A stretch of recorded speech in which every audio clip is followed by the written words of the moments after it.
Paulo, eu quero aproveitar aqui, viu, professor, a sua presença para a gente tratar sobre outros assuntos também, porque o ministro André Mendonça, né, do Supremo, foi sorteado relator da ação protocolada pelo PSOL e pelo PT para tentar barrar a privatização, ainda falando sobre a Companhia de Saneamento Básico do Estado de São Paulo, mas em específico dela, sobre a Sabesp, né? Os partidos argumentam que um decreto do governo de São Paulo pode facilitar a concessão da empresa e ele fere a Constituição. Para os dois partidos, o governo de Tarcísio de Freitas estaria ali usurpando a competência de municípios para decidirem sobre interesses diretos e locais. Além disso, também o Estado de São Paulo estaria extrapolando os poderes que tem ao fazer a alteração por meio de decreto, é o que alegam aí esses partidos políticos. Qual que é a visão do senhor? Lembrando que há paralisação, além do trem e do metrô em São Paulo, também de funcionários da Sabesp nessa terça-feira.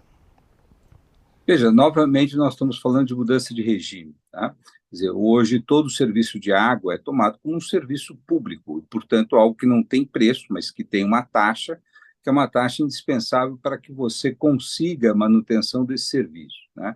Muitos países privatizaram também os serviços, não só de água, saneamento básico, nós mesmos já passamos pela privatização do serviço de telefonia ou de energia elétrica, né? Então, são mudanças profundas que trazem impacto. A discussão sobre a água é uma dessas discussões, se a água ou o regime a que deve estar submetido pode ou não ser privatizado, qual é o grau de privatização. É uma discussão válida, uma discussão importante. O Brasil, acho que perdeu um certo medo de privatizações, porque, na realidade, nós tivemos ganhos enormes em determinados serviços, como de telefonia, né? Agora, especificamente, você tem que se discutir quem pode tomar esta decisão, né?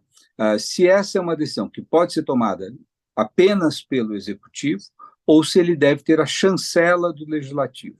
Tratando-se de empresa pública, entendo eu que sempre a chancela do legislativo é necessária, tá? E, no caso do sistema de águas, você tem ainda a questão do interesse peculiar dos municípios, né? As situações são muito distintas no que diz respeito à questão da água. Então, pode sim haver a necessidade de que os municípios também sejam consultados, né? Então, é isso que o Supremo vai ter que enfrentar agora, né? O fato do ministro André Mendonça ser o relator tem uma implicação direta sobre a concessão ou não da liminar, evidentemente que conta, né, o peso ideológico dos ministros. Nós, infelizmente, sabemos que isso tem uma relevância, então provavelmente seja mais simpático a uma causa da privatização, e mesmo sem isso ser aprovado pelo Legislativo, tá?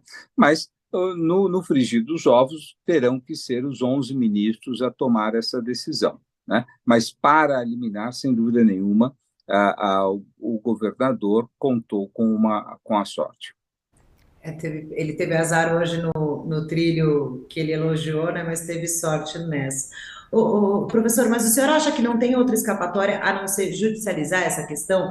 Tem que chegar mesmo ao Supremo ou poderia ser algo resolvido entre o Legislativo e o Executivo do Então, Estado? veja, as pessoas gostam de falar, não, mas tem que judicializar, a justiça entra em tudo. Veja, a justiça não entra em tudo, ela é trazida para tudo, né? Quer dizer, o fato do sistema político não ser capaz de confeccionar uma solução de consenso faz com que aqueles que se sintam alijados busquem o judiciário, né? Nós temos olhado, eu tenho olhado isso há muitos anos e com muito cuidado, quem são aqueles que litigam, né? E especialmente aqueles que litigam no Supremo Tribunal Federal. Invariavelmente são os partidos políticos, né? São os partidos políticos que, descontentes com a negociação política, recorrem ao Poder Judiciário. O Judiciário não pode dizer, olha, eu não vou atender, uma vez, até porque a Constituição determina que nenhuma lesão, ameaça de direito poderá deixar de ser apreciada pelo Judiciário. Ele tem obrigação de dar uma resposta, né? Eventualmente, ele dá resposta inadequada, isso é outro assunto.